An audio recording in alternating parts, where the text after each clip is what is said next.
সব বড় ফেলে ভিডিও সার মাছকে এই তিনটা প্যান দিলাম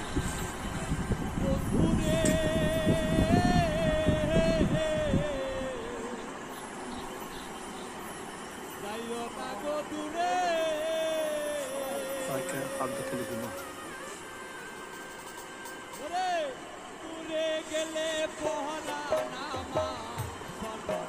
আগে ভাত খাইছে কোন সময়